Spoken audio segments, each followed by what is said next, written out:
Guys, so today we are going to be learning how to find the volume of a cone, and then we're also going to use the volume of a cone and learn how to find the height of the cone and the radius of the cone. So if you could update your table of contents and then turn to your page 45, title it, and we will get started.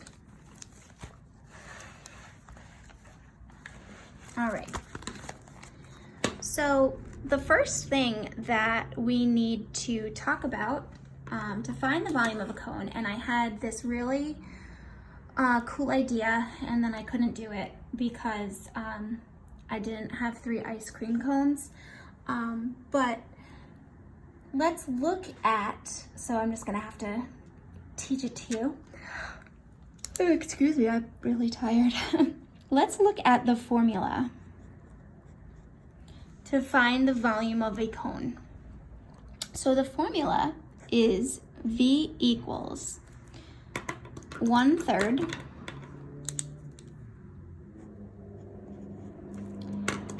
pi r squared h. So it's 1/3 times pi times radius squared times the height. So this portion right here should look familiar to you because that's how to find the volume of a cylinder, right? So if you're looking at a cylinder that has, let's say, the height of 10 and the radius is 5, well, if you look at a cone that has the height of 10 and radius of 5, it's 1/3 the volume of a cylinder. So the volume of a cone is 1/3 times the volume of the cylinder, right? So pi r squared h is that volume of a cylinder. So when you're multiplying pi r squared h by 1/3, you can also think of that as doing your volume of a cylinder, pi times radius squared. Please remember that this means radius times radius. It is not times 2, okay? So it's radius times the radius. So that was a big mistake that some of you made last week when we were looking at the volume of a cylinder. So radius times radius times height, and then take all of that and divide it by 3. That's how to find the volume of a cone, okay? So let's take a look at example 1. So for example 1, we have this cone here. Again, you can't make fun of my drawings. This is a cone that's tilted. Yeah, so it's not the best looking cone. I apologize. So this is going to be 4 inches, and this is going to be 6 inches. So the height has to go from the pointy part of your cone down to the center of your base. So this was a bad drawing because that's not the center, right? So down to the center of your base, which is a circle, and then you have your radius, which goes from the center to the outer edge of the circle. So we have volume is equal to 1/3 pi r squared h. You know I like to write out formulas 1.5 million times so it sticks. So pi, we're gonna use 3.14. Radius is 4, and my height is 6. So I'm gonna plug all of those into the formula.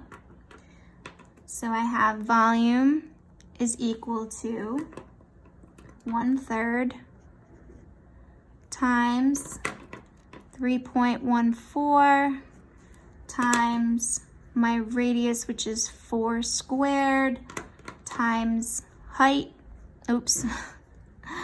which is 6. Sorry, wow, I'm off today. So volume is equal to 1/3. I'm going to square my radius first, times 3.14 times 4 squared is 16. It is not, because it's 4 times 4, right? 4 squared means 4 times 4. It's not 4 times 2, so that's not 8. And then times 6.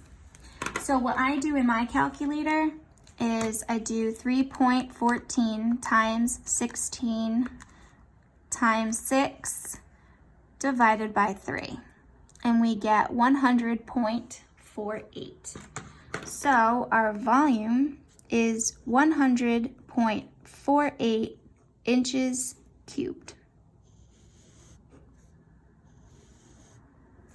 Okay, so that's example 1. Let's take a look at example 2. Hopefully I draw a better cone. I can already tell that Jacob is making fun of me for my drawings, and Abby F is telling me what Mr. Keefe would give me on my drawings because I'm a bad artist. I miss you guys. All right, so this time we are given this distance here is 10 feet. And this here is 9 feet. So we have our formula. Volume is equal to 1/3 pi r squared h. So pi is 3.14. My radius is not 10. This was another big mistake that you guys made. So the first big mistake I saw was that you didn't square your radius, you multiplied your radius by 2. The second big mistake was when you were given the diameter, which is the full length across the circle, you used the diameter instead of the radius. So the radius is half of the diameter. So the radius is 5. And then we have our height is 9. So then I can plug all of that into my formula. So volume is equal to 1/3 times 3.14 times radius, which is 5 squared, times 9. So I am going to square my radius. So I have 1/3 times 3.14. 5 squared is 25. And then times 9. So I'm going to put that into my calculator. I'm going to do 3.14 times 25 times 9. And then I'm going to divide it by 3. And I get volume is equal to 235.5 feet cubed. Okay. So it's basically this, it's very, very, very similar to the volume of a cylinder. It's just that once you've done the volume of a cylinder, you divide it by 3 or multiply it by 1/3. Okay, multiplying by 1/3, dividing by 3 is the same thing. All right, let's look at example 3. This was also another big mistake that I saw. When it tells you to leave your answers in terms of pi. So on edge elastic, there is a pi symbol in there, and I will show you that when I'm done with the examples. So we're gonna leave our answer in terms of pi.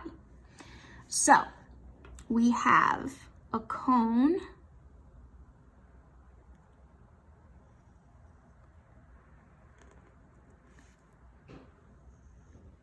with these dimensions. So this is 6 meters and this is 11 meters. So I have volume is equal to 1/3 pi r squared h.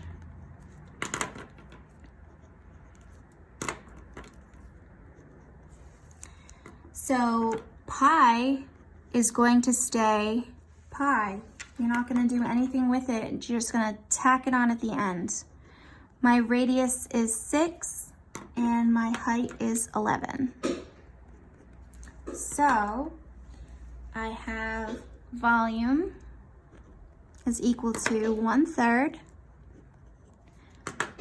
times pi times my radius, which is 6, squared, times my height, which is 11. So I'm going to square my radius. So I have 1/3 times pi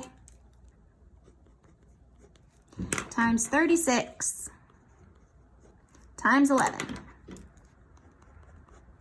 So in my calculator, I'm going to do 36 times 11, and I get 396. And then I'm going to divide that by 3, and I get 132. So my volume is 132 pi. You have to include the pi symbol, and then meters cubed. Okay? So when you're told to leave your answer in terms of pi, you do not calculate in the 3.14, but you do need to attach your pi symbol at the end of your when you've done the math out and leaving the pi out. You just tack on a pi symbol. Okay? All right, we have 2 more examples. Nope, sorry, I lied. 3 more examples. All right, so for example 4, we are going to find the height.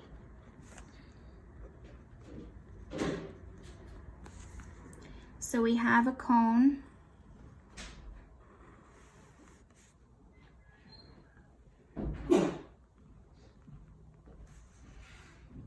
And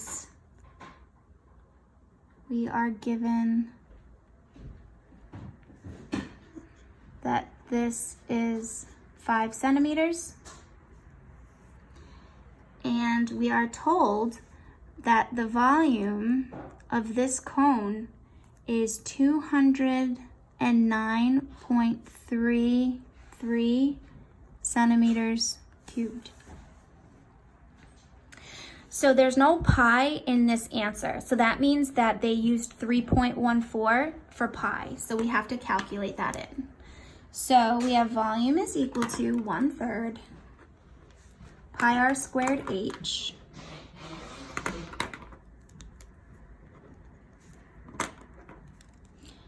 And I know that my volume is 209.33. I know that for pi, I'm using 3.14, and that's because there's no pi in your answer. And I know my radius is 5. I do not know my height. So I'm going to substitute in what I know. So I have 209.33 equals 1/3 times 3.14 times 5 squared times h. Okay, so I'm going to take care of a couple of things first. So I have 209.33 equals 1/3 times 3.14 times 25 times h. Now, there are a couple of ways that you can look at this, right? 3.14 times 25 times h is all being divided by 3, right? It's all being multiplied by 1/3, which is dividing it by 3. So I can get rid of that 1/3 first by multiplying both sides by 3. And then I just have 3.14 times 25. I have to do that, and then I divide. Or what I could do is leave your 209.33 equals. Let's do 3.14 times 25. And that is 78.5. So that is 78.5 times my height, right? Divided by 3.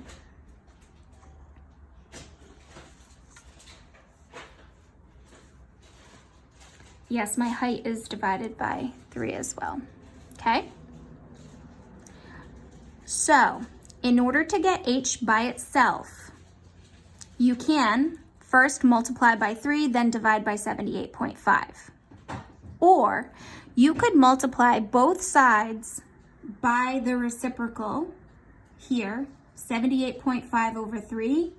If I multiply that by 3 over 78.5, I have to do it over here as well, right? Because 3 divided by 3 cancels out to 1, and 78.5 divided by 78.5 cancels out to 1, so you are left with h, which is what you want. So now when we multiply fractions, right, that's like a 1 underneath it, you multiply it straight across. So 3 times 209.33 divided by 78.5. And we get about 7.9999. So if we round that, we get 8. So the height is 8 centimeters. Okay? All right, I know, fractions. I told you they would come back around. Let's look at example 5. You're gonna love this one. Yeah. We're going to find the height again. I'm not gonna draw out the cone because I wanna have room. So we're gonna find the height given the volume is 42 pi and the radius is 3.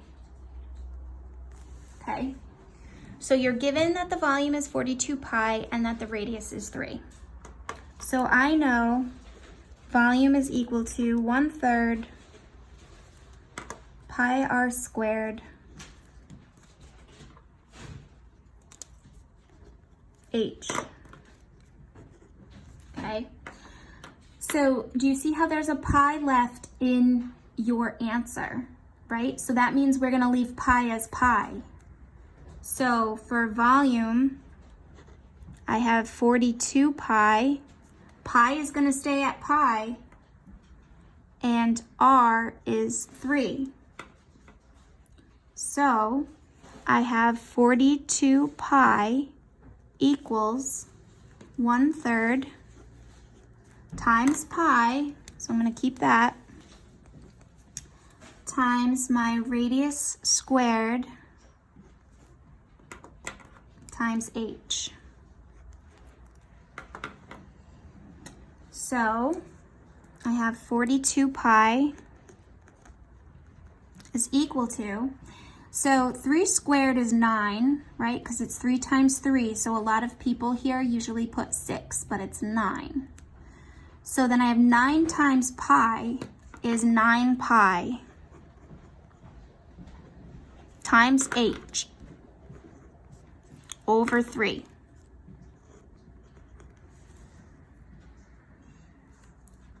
So,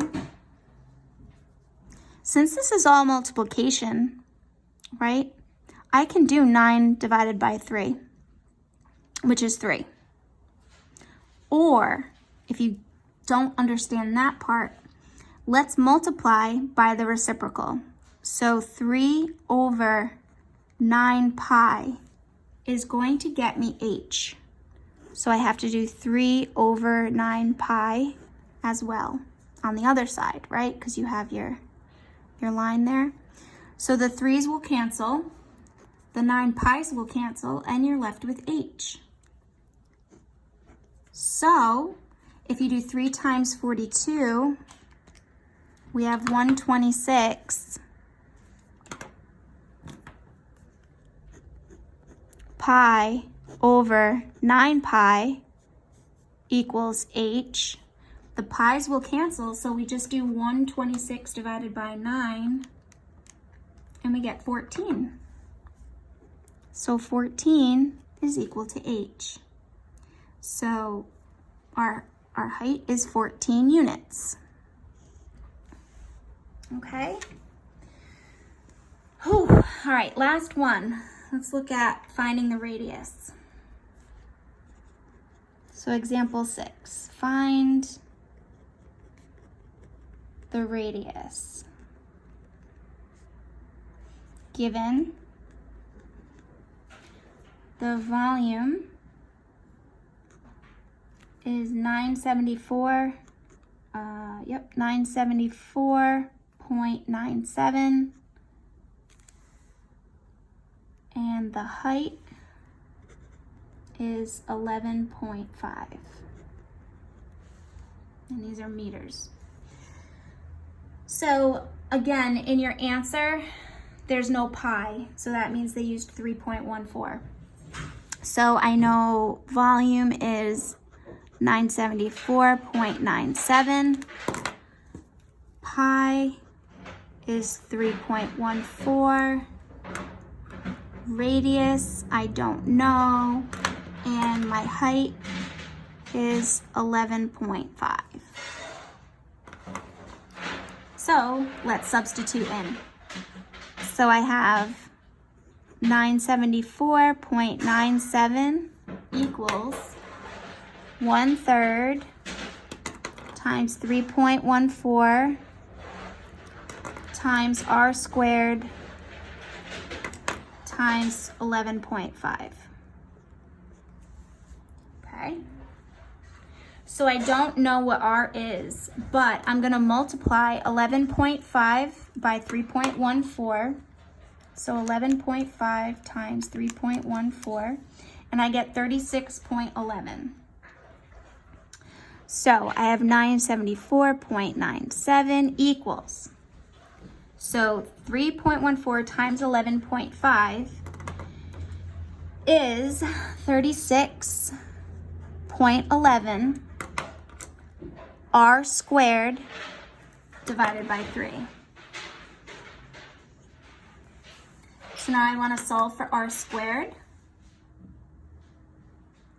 So I can multiply by my reciprocal. So I'm going to multiply both sides by 3 over 36.11. So multiply this by 3 over 36.11. So these cancel, you're left with r squared.